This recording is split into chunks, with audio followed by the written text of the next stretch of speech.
What's going on, everybody? All right, so I went to bed early today, 8 o'clock. Woke up like, oh geez, 10, 12, 1, 1:30, 2.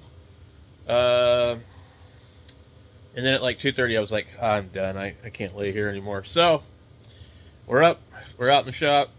I feel pretty good. Like when I get like that kind of level of sleep where I'm just like out, and then I wake up when I can't sleep anymore, it's pretty good for me. But so I'm out in the shop and I'm trying to clear stuff up. I've been stacking boxes up over here. I was looking at the servers and I was like, how many drives are in this thing? So that one over there, I'm trying to point. Anyway, it has on the bottom row there's two terabytes, and on the top row there's 3 1 terabytes. And I don't know, there's a couple of other caddies here. Oh, I'm sorry, there's a third one with the part broke off of it right here. So that one is probably also 2. So I guess this is all. It could be like 3 of them. You can add a couple more right here. And then I don't know what's in this one, to be honest. I have a box of SAS drives. And then I have like lots of stuff like these laying around. And so I started to think, I was like, you know what? I got all these computers back here on the back shelf. And one of these damn things probably has a lot of room. In fact, I have the ultimate server case. Let's go take a look. Can't even hardly walk through here. I have, well, actually I have a couple that would be really good, but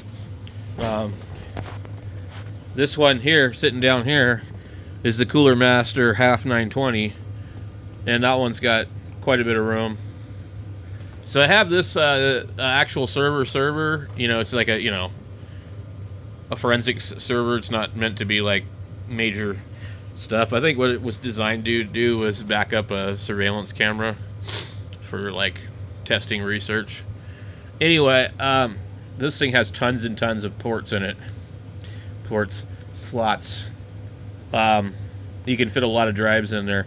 I've got many drives of my friend Kostin gave me a lot of computer stuff.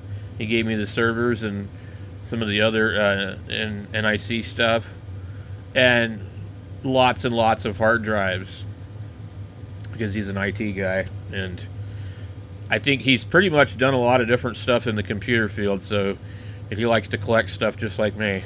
So he gave me a lot of stuff, and I'm like, wait a minute. Typically people are like, oh, that's too small of a hard drive. Well, not really. I mean, I'm using 500 gigabyte SSDs in my daily driver computers, and I still have a little bit of room. So I'm like, okay, let's just get as many of them that match and start like to fill up one of these computers, because I'm starting to get interested in like trying to learn how to do the server thing. Now, there's one thing for sure that I can do. I mean, I know that this is actually really easy. Is just install Windows on something and allow file sharing, and there you go. You can like share your music on your network. But I want to do a little bit more than that. I want to be able to have remote access, but I also don't want to pay for a domain name or have it, how does that work? If you own the server, what would the hosting be?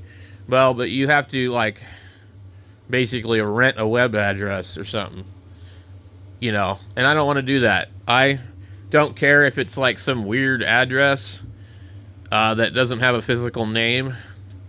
You type in the HTTP, 192. Whatever, that kind of address. But these I don't really want to run because they really do use a lot of power, and that would be like for if I just launched kind of my own ham radio hack website or something, where we'd host like certain files for certain stuff, or whatever. that's what I'm kind of hanging on to those for. I actually don't really know a lot about the Cisco one. It's a USC C250 M2, and then this other one is a PowerEdge R360. And neither one of them are maxed out on the RAM or anything like that. Now, I don't know what it's how flexible it is as far as mixing and matching, but there's a lot of slots open on that thing. I also have some of the rack mount stuff, so it would be kind of cool to be able to rack mount it, I guess. But probably what it'll do is just put it up here after I move all this stuff. So, these computers here, this one here is a i7 6700K, but it's on a really, really small board. And it's a nice build for like gaming, but there's no room in the damn thing, and it runs pretty hot because it's such a small case. So actually, what I was thinking about doing with that one is I have a lot of other boards that can run that same LG 1151 socket, including that right there. So I don't know. Actually, that computer, believe it or not, has space for like it's got 2 drives in it right now. I think you could fit probably 4 in the space there, and then there's 2 more spots. So you could probably fit 6 drives in that. But we have these other ones here, and I think this Antec case on the end, I think that has a lot of spots. I don't remember the Corsair case. This CyberPower, iBuyPower type of one, has spots but needs caddies and things like that. Probably need to do some 3D printing to make that work well. But I mean, they're sitting here and I want to utilize them, so I can't remember what's in that one. One's an i7, and then the other ones are they're all like 4th gen 4790s, 4590s or whatever, something like that. And let's see, I forget what else. I may have swapped a thing on there.